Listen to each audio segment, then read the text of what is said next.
Today on Locked On Red Wings, Lucas Raymond is the first Red Wing since Henrik Zetterberg to hit 80 points, and Dylan Larkin hits 30 goals for the fourth consecutive season.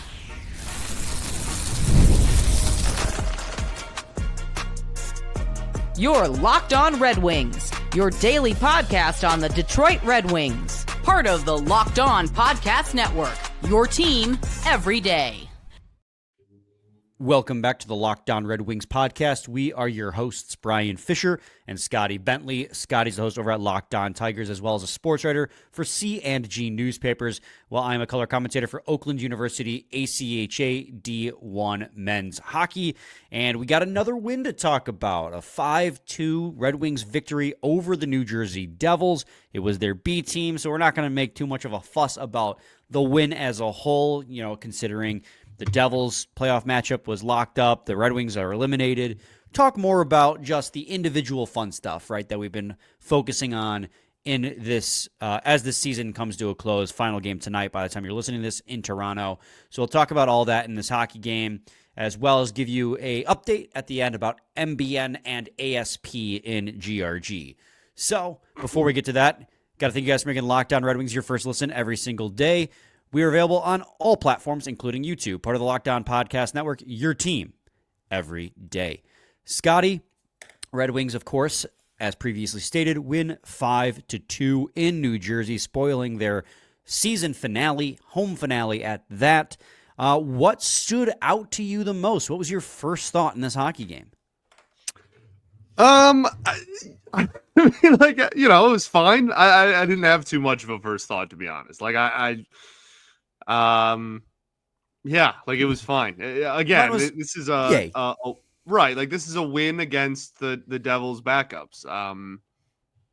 It was, I'm glad they won. I'd much rather be talking about how they beat the Devils' backups than the alternative. They almost let them back into it. It probably got a little bit closer than it should have there, about with however many 5-6 minutes left in the game. But this was fine. I think again, as you kind of mentioned off rip there, this is a point in the season where wins, losses, whatever, I'm looking for individual performances, and there was plenty to go over in this game, to be fair, so good on them. Yeah, let's talk about it too. Obviously, I led with it in the cold open. Lucas Raymond has 2 assists. If Marco Kasper, he whiffed on that first attempt on the empty net. I thought he was going to rob Lucas Raymond of his 80th point when he whiffed on that shot, but he corralled it and buried it for his 19th goal. And we'll talk about him in segment 2 here, going into the final game of the season.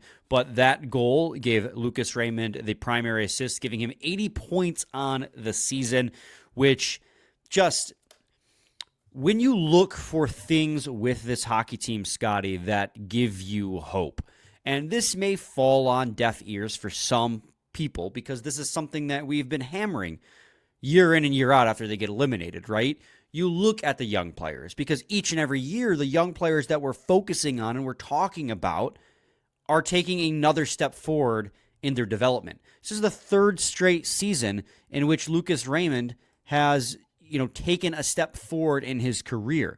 Last year, he was so clutch down the stretch for the Detroit Red Wings, was the main reason their playoff hopes stayed alive, having 72 points in 82 games, 31 goals. Unlikely he hits 30 goals this season, but he does reach 80 points, which is 8 more points than he had last season, with an opportunity to finish at point per game tomorrow if he can get another 2 assists. I'm not trying to put that pressure on him because that's asking for a lot, but that's 5 points in 2 of the final 3 games of the season thus far.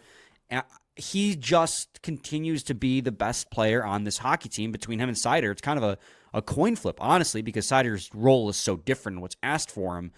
But just 80 points, the first player to do it since Henrik Zetterberg in 2011. I think that says a lot about, one, where this Red Wings team has been the last 15 years, right? But also where it's heading. For sure, yeah. I think I don't want to play the Justin Herbert game where it's just, people are talking hypothetical situations and ifs all the time with him. But if this is a guy that if you take away and not even take away if he even has mediocre production during like the cold spell that he had post Four Nations. I mean, you're talking about a guy that at some point in his career could even well eclipse a point a game. And that's super, super exciting. And when you look at, the modern cup contender in hockey and how those rosters are built and what those teams need, you need a point producer that is over at least one, if not multiple, high-end point producers that are over a point a game. And so for him to be a guy that at this young of an age, already with the potential to end a season at point a game and to hit 80, it gets you really excited about his true ceiling, which hopefully is even higher than what he's showing right now. Yeah, I mean, when you talk, again, deaf ears, right? Because they're eliminated from the playoffs, but the things that went right for this team this season were the Yzerman draft picks. And that's something that we've praised Yzerman for time and time again as one of his greatest strengths is amateur scouting and development. Because Lucas Raymond is your best offensive player. 80 points. First to do it in 15, technically 14 years with the Detroit Red Wings. He is your best point producer on this hockey team, and he's gotten better defensively too. Not that I ever expect him to be, a stellar defensive forward, but he's not half bad at that either, which that does help as well. Simon Edvinsson, another guy who reached a personal milestone, his first full season in the NHL. I know he's not technically a rookie, but for all intents and purposes, he is. For sure. He had 2 assists in this hockey game, had to reach 30 points as well. So 31 points now with 2 assists, technically, for Simon Edvinsson. He and Moritz Seider are paired up yet again, and I know you said their first game back together, Edvinsson kind of had a rough game, but this was another game where that pair was dominant. Scotty, I'm going to get nerdy on you. Well, let me give you the stats people care about first, not the ones that only I care about. We don't care about your nerd stats. Right. But Edvinsson had 23 minutes on the ice. Moritz Seider had 24 and a quarter on the ice in this hockey game, led the team. Seider and Edvinsson both had 2 assists in this hockey game. Both were A+4. I don't care about plus minus. It's a terrible stat. Even Todd McClellan said it's a terrible stat. Edvinsson had 3 shots. They both had multiple block shots. They are a really good top pair, and they have got to be your top pair next season, which again kind of adds to the downside of Yzerman's tenure so far, which is filling out the roster with pieces from outside the organization. He needs to add a top 4 defenseman of some kind so that those two can play together, because when they do play together, they're so good. And here we go. The advanced analytics in this hockey game, Scotty, back that up. Bang. Here we go. Simon Edvinsson had a 71 expected goals for percentage at 5-on-5. Moritz Seider had a 67% that is crazy. Expected goals for. Those are wild numbers. Those are wild numbers. And again, this was the Devils B team, right? So you take all of this with a grain of salt. But I do want to add to that mix, Scotty, how many offensive zone shift starts do you think they had as a pair? Ooh, 0. You're right. Bang. They had those great numbers with 0 offensive zone shift starts. They had a fantastic game. They need to be your defensive pair, top defensive pair next year. So I could go on and on. I need to give you an opportunity to give feedback here, but you look at reasons to have hope that this team still is heading in the right direction. It's the young players that are developing and having an impact. They just have to surround these guys with impactful, actually surround them with complementary veterans from free agency and trade. No more of this just signing a guy to score 11 goals. Right, for sure. What I think that, man, the blue line, the amount of different directions you can kind of go with the blue line this summer is really fascinating to me. And I'm sure we'll have plenty of conversations about that this offseason at probably, a lot of times. But I am just so fascinated with, do you go all in on the dominant top pair and just give them a ton of minutes? I think you can pull that off, to your point, if you surround them and if your depth isn't absolutely awful. The reason that they were split up was because if you were to do that on this year's team, the bottom 4 would be, almost unplayable. So I'm really fascinated with how the roster construction is going to be in that regard going forward. But yeah, man, like obviously the two of them together, pretty much every time they've played together all year, no matter who was coach, have been absolutely dominant. And hopefully that is something that can continue going forward. Yeah, absolutely. And Scotty, just to add a little feather in the cap of their performance tonight, Simon Edvinsson was the fourth best skater according to Hockey Stat Cards of all the games tonight, with a game score of 350. He and Mort Seider were the top two skaters for the Red Wings by a large margin as well. If you go check out Hockey Stat Cards, so multiple things to help supplement what we saw on the ice with those two guys in tonight's game, both having 2 assists. One of which off of Simon Edvinsson's skate was definitely looked badass, but I don't think was intentional. I agree. I don't really care though. We're gonna pretend like it was because it was cool. I mean that was his 30th why point. Not? Yeah, it was sick. So why not? But yeah, definitely not on purpose. Scott, we'll head to a quick break. When we return, we'll talk about other players who reached milestones or at least came close to them.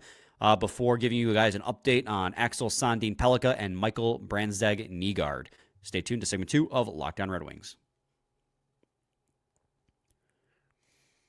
The NBA playoffs are almost here, and FanDuel is giving new customers an incredible way to get in on the action. Right now, when you join FanDuel, place your first $5 bet, and you'll get $250 in bonus bets if your bet wins. You're going to love how FanDuel makes betting so easy, whether it's picking your favorite team or your favorite player props.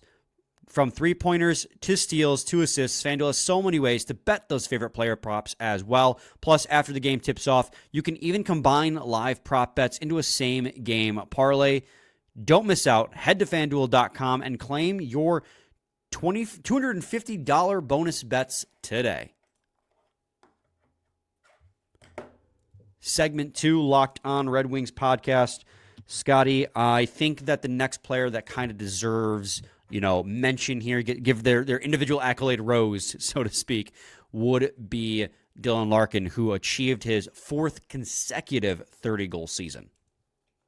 Yeah, of course. And it is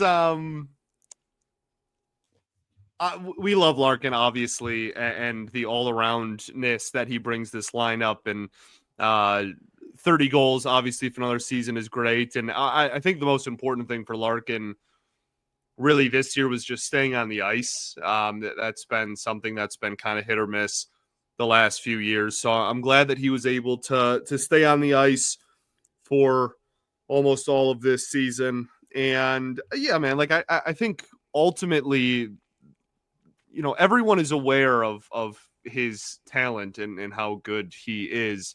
It really just goes back to the same conversation we had before the break, which was not only surrounding him, but surrounding all of the core players on this team with legitimate NHL producers, because that seems to be a lot easier said than done. But yeah, obviously great for Larks. Yeah, long way from the mid first round pick out of U of M.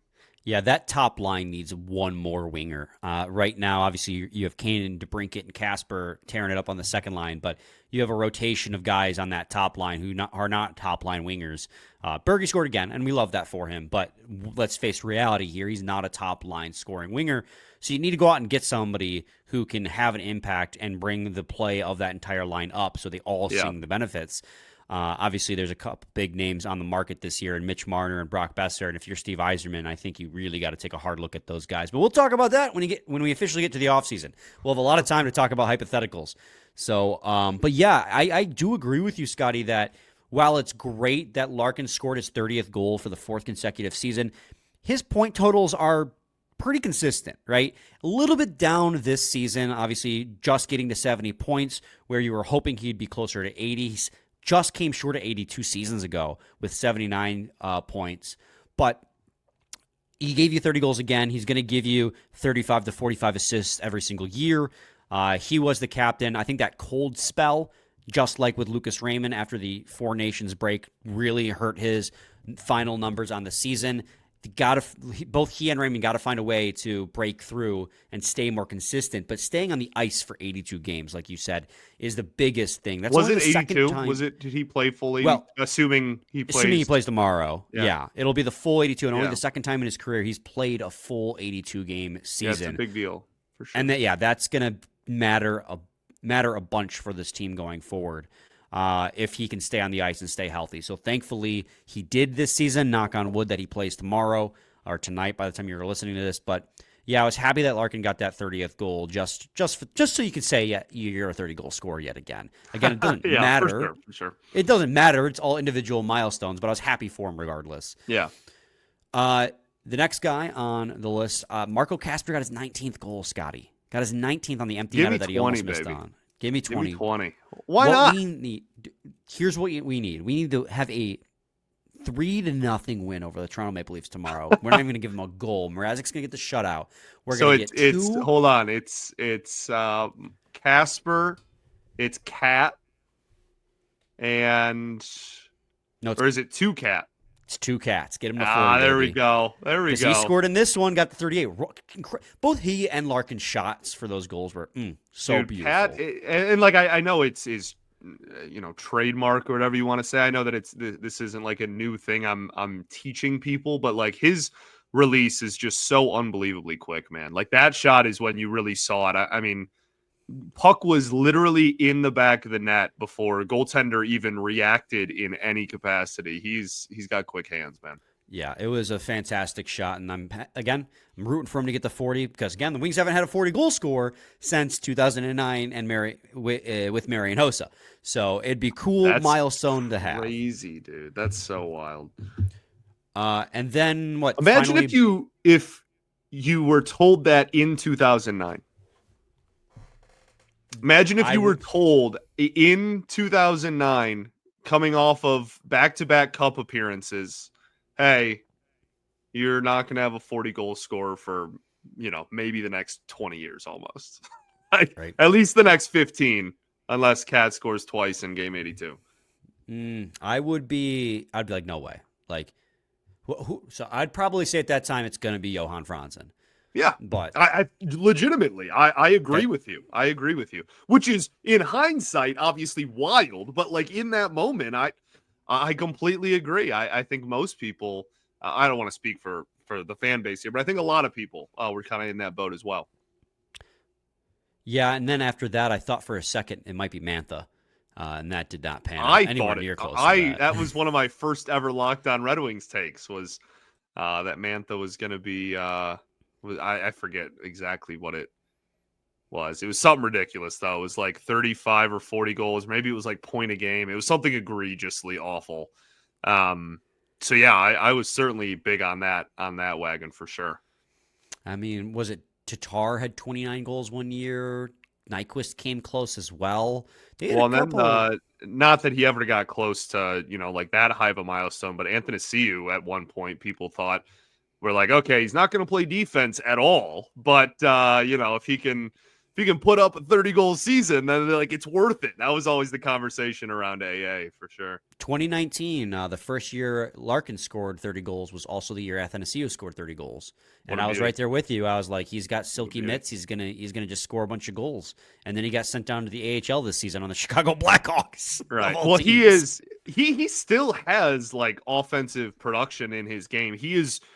And I do not say this lightly. I genuinely mean this. He is one of the least effective defensive forwards I've literally ever seen in my life. He's just given up trying. He is not just like defensively irresponsible. He is defensively non-existent. It is mind-boggling. Yeah. It's crazy to go from 30 goals in the NHL to playing in the AHL for the worst NHL organization in the league. But anyways, we digress majorly. JT Compher scored in this game, as did Jonathan Berggren, both short side snipes, one blocker side, one glove side for each respective player. It was a good shot for both of them. I'm happy they both scored. That's all I got to say about that. Yeah, no, I agree. I mean, cool. Do you want to talk about officiating? Let's do it. Okay. It doesn't matter. The Wings won and the game doesn't matter. But, Scotty, what is goaltender interference?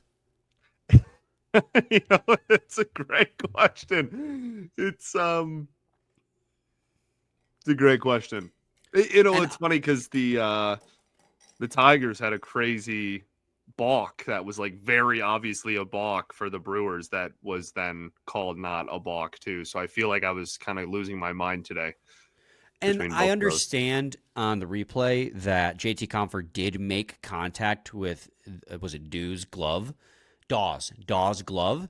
But if that's enough to impede your ability to make the save, you weren't making that save, dude. I agree. I think it's egregious. Yeah, I don't disagree for sure. It was such soft contact. And then the interference penalty on Rasmussen where he, as the puck carrier, got hit and Dumoulin then crashed into Dawes. So Rasmussen never made contact with the goaltender. Dumoulin initiated contact and took out his own guy. And then Edvinsson got the interference. I was like, what are we doing? What is happening? Doesn't matter. Wings won. The game means nothing. But NHL officiating, get your shit together. Let's go. Come on. You get the playoffs right around the corner. Yeah, we've been asking for that for a while. Well, what's funny is the moment the playoffs start, the whistles are going to go away.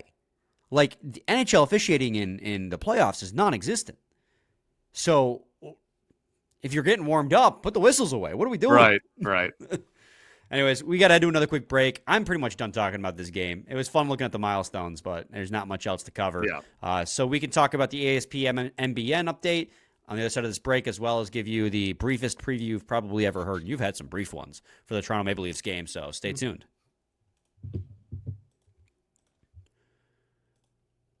Did you know your Fire TV is also an Xbox? Turn any TV into your gaming and entertainment hub with Fire TV Stick 4K devices. No console required.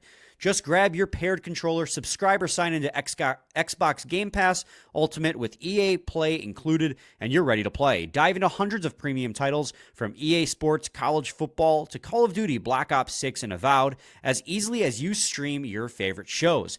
It's gaming made simple, and it's all on your Fire TV. With Wi-Fi 6/6E and auto low latency mode, advanced technology, Fire TV Stick 4K delivers smoother, more responsive gaming with lightning-fast speeds you need to stay competitive. Play high-quality Xbox games at a fraction of a cost of a console. Already have a console? A Fire TV Stick 4K device is more affordable and easier to travel with, allowing you to take your games wherever you plug in. Head to Amazon.com/FireTV Locked On and get started today. Xbox Game Pass Ultimate subscription and compatible controller required. Available on select devices, including Fire TV Stick 4K 2nd Generation, Fire TV Stick 4K Max 1st and 2nd Gen, and Fire TV Cube 3rd Gen. There's gotta be a way to make that a little bit less wordy. Segment 3, Locked On Red Wings podcast. Scotty, MBN and ASP, we got the news we were waiting on when they'll make their AHL debuts with the Grand Rapids Griffins. It's going to be Friday at 8 p.m. I will be watching this hockey game, Scotty. Are you going to be watching this hockey game? You're dang right, brother. No, yeah, I'm super excited. And again, it's so cool because it's not only is it their debuts, it's then, looking ahead, they're going to be in some really competitive, high intensity hockey games, really meaningful hockey games for that team. It's super awesome. Yeah. But it all starts Friday, baby. Yep. And again, you can watch those games on Flow Hockey legally. That is the legal way to watch those games on Flow Hockey. It is $30 a month. I think $150 for the year, but I'll be getting the monthly subscription and probably canceling it after the Griffins are eliminated / win the Calder Cup. They're not getting eliminated. When they win. When they lift the Calder Cup. So that's how you can check that game out. Scotty, we got Toronto tonight. Woo! Are they going to play anyone? Hopefully not. That way we can keep adding those stats and get those milestones. Whoa, yeah. Are you excited? I'm thrilled, man. This is the highlight of my year. Yeah, dude. Like it's already even preview. I don't even know how many of their top guys, like Marner just hit 100 points. Matthews hit 400 like career goals. Like I don't even know how many of these guys are going to play. I guess it depends on if they're in a battle for seeding or if their matchups already set or whatever. But yeah, if they play their players, they have one of the best rosters in the NHL consistently year in and year out. And this year's no different. They've actually got great goalie play this season. So that's kind of been their Achilles heel for a while. Right. And yeah, like they're solid and a really, really good offense when they are all on the ice. So, but they likely won't all be on the ice. I would imagine not. Probably going to be sitting most of their starters, just an opportunity to pad some stats, and then the pain is over. Right. Then the suffering ends, and we can move on to off-season content. So I guess with this little bit of extra time here, we can kind of let you guys know how this will play out, right? Because with the Griffins making the playoffs, we'll be covering it similarly to last season, where we will be covering the Grand Rapids Griffins playoffs like we would a Red Wings game, right? 30-minute episode recaps for as long as they're in the playoffs, because Red Wings aren't in the playoffs, so we need something to talk about. As well as in off days, we'll be doing season recaps where we will evaluate players' performances on the season. You already talked about players who may stay, may go, but we might mix that back in too because again, but it's different too because we'll have like actual roster decisions being made and decisions with RFA players. Obviously, the UFA guys, those decisions are a little more public as well. But then like arbitration stuff, like there's so much conversation to be had for sure. And then as we get closer to the draft, we'll do prospect profiles as always and free agent profiles because right after the draft is free agency. And there's one player that I did not realize was such a controversial player to want to bring to the Red Wings. And we'll talk about that 100-point scorer at a later date. So stay tuned. Scotty, any final thoughts, brother? I don't think so, man. We ball. Let's end the season on a W. Oh, Tankathon. Let's do that real quick. Scotty, are we still doing... Are we going to do it 9 for every year the Red Wings have missed the playoffs? The 9th one's going to be the official? I feel like we got to pick a different number. Okay. Go ahead. Pick a number. Oh, dude. Don't pick a ridiculously high number, please. 326. So thanks for making Locked On Red Wings your first listen every day. We'll be back with an episode on... Give me number 6. That's the number I always wore growing up. Okay. Al Kaline. That makes sense. All right. 1, stayed at 12. 2, stayed at 12. 3, stayed at 12. 4, stayed at 12. 5, stayed at 12. 6, stayed at 12. So, again, there's really no point in not winning because they're not going to move up in the lottery. Correcto. We'll be back on Monday we'll be back tomorrow. It's Thursday's episode currently. We'll be back tomorrow recapping the game against the Toronto Maple Leafs before sending you off into the offseason. So stay tuned. Same time, same place, your team, every day. We ball.